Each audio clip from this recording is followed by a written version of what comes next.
সর্বশেষ রাকিবের কি হয়েছিল জানেন? চলুন গল্পটা বলি। রাকিব তখন ক্লাস 9-এ পড়ে। তখনই রাকিবের মাথায় চিন্তা আসলো সে বড় হয়ে ডাক্তার হবে। রাকিবের বাবা খুব ছোট্ট একটা কাজ করত এবং সংসার চালাতো। রাকিবের বাবা মা, রাকিবের আরেকটা ছোট ভাই ছিল। রাকিব পড়ালেখা করে যখন ইন্টারমিডিয়েট পাশ করলো, ঠিক তখনই একটা ঝড় নেমে এলো। রাকিবের বাবা গুরুতর অসুস্থ হয়ে গেল। তার সংসারে হাল ধরার মতো আর কেউ নেই।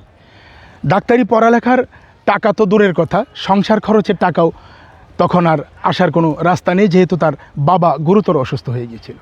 রাকিব ইন্টারমিডিয়েট পাশ করার পরে তার ডাক্তারি পড়ার যে স্বপ্ন সেটা ভেঙে গেল। তখন রাকিব একটা ছোটোখাটো চাকরি নিল। সেই ছোটোখাটো চাকরির টাকা দিয়ে এই সংসারের হাল ধরলো।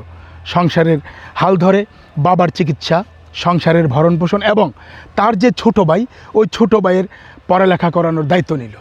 ঠিক এভাবে একদিন তার ছোটো ভাই যখন ইন্টারমিডিয়েট পাশ করলো, রাকিব তার ভাইকে বলল, আমার স্বপ্ন ছিল আমি ডাক্তার হব, কিন্তু বাবা অসুস্থ হওয়াতে সংসারের হালটা আমি ধরতে পারিনি, তোকে ডাক্তার হতে হবে।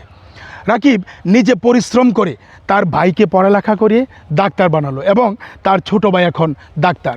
রাকিব সেই ছোটোখাটো কাজটি এখনও করে, কিন্তু রাকিবের মনে একটা তৃপ্তি আছে। তার ডাক্তারি হওয়ার স্বপ্ন ভেঙে গেলেও তার ছোট ভাইকে সে ডাক্তার বানিয়েছে, এটাই তার তৃপ্তি। এই ছিল রাকিবের গল্প। আমাদের চ্যানেলে থাকবেন, চ্যানেলটি সাবস্ক্রাইব করবেন।